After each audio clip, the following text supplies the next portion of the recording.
And so I got this email from my agent saying that I was going to be a superhero, and I was obviously excited, but I was very confused because I didn't remember auditioning for any superhero. Right. And then it said X-Men 97. Oh, okay. And I was so oblivious to the whole thing. I hadn't heard up to that point that there was going to be an X-Men 97 like convention. You know, I didn't follow any of those news. Right. And I was so excited, and it felt surreal. The name Sunspot definitely got more flair.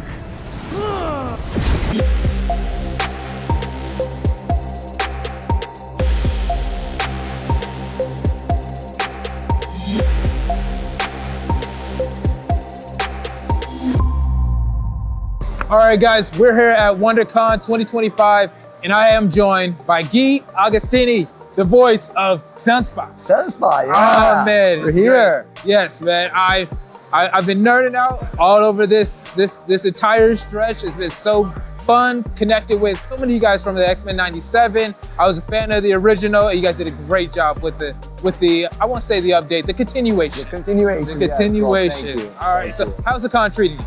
Man, amazing. It's this con is so special because it was my very first con ever that I've attended last year, and I did my very first panel ever. Okay. So it's quite special to be back a year later. Yeah. Now, like, you know, being with a lot of my amazing castmates, being here doing signings. So it's been really amazing. It's my first big con of 2025. So it's just beautiful.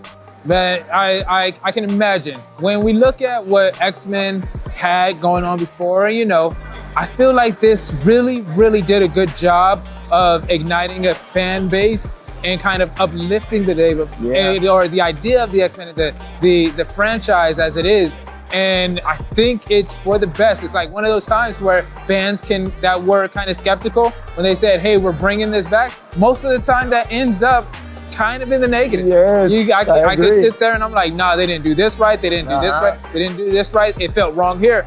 This is one of the few times where some people are saying they may have done it a little bit better than the original.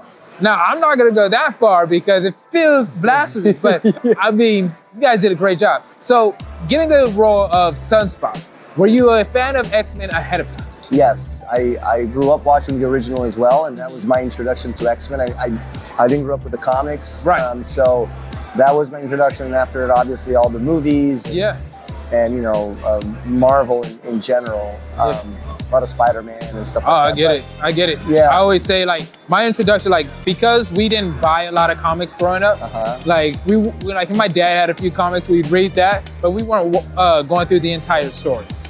So we would just watch the shows. So I wasn't watching X-Men, the animated series. And when I was a kid, we were watching X-Men Evolution. Oh, there you go, because you're a little bit younger than I am. Exactly, so that's what I was learned, you know, I grew up in Brazil. Okay. And I was just saying earlier, my hometown, I don't even know if my hometown had or has a comic book shop. I don't know, but it's that, you know, it's different. Yeah, the culture is different. The culture is different. But X-Men Evolution, I found out as I went to the Comic-Con in Brazil, CCXP, in December, and that was huge in Brazil. And people know Sunspot because of Evolution, you know, more than anything else. I knew Spike from X-Men Evolution. Oh, there you go. Cool. I was like, yo, I was skating just like Spike and doing all that. But I wasn't gonna dye my hair. But I didn't know. Like, I don't remember that from my time. And then a little bit after the 2000s, I was more into just movies and stuff. And I got you. So I found out about Evolution just last year. I got you.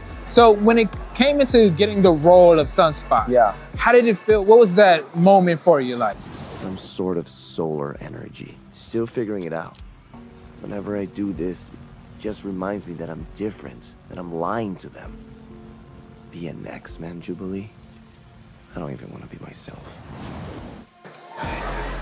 It was quite surreal because I never had an idea I was auditioning for X-Men 97, and I keep saying that all my castmates at one point or another figured it out. I never did, and so I got this email from my agent saying that I was going to be a superhero, and I was obviously excited, but I was very confused because I didn't remember auditioning for any superhero. Right.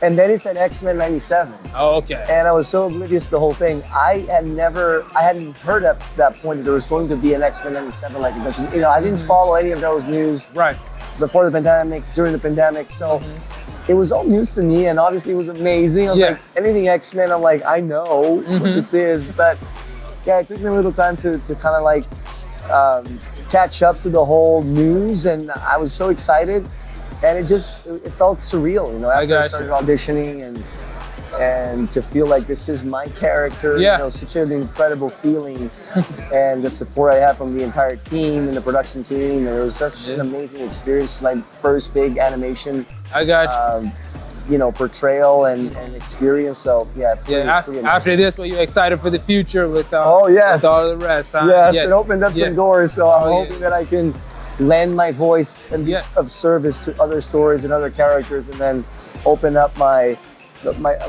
get my range of characters, just like a lot of my amazing castmates. I got you.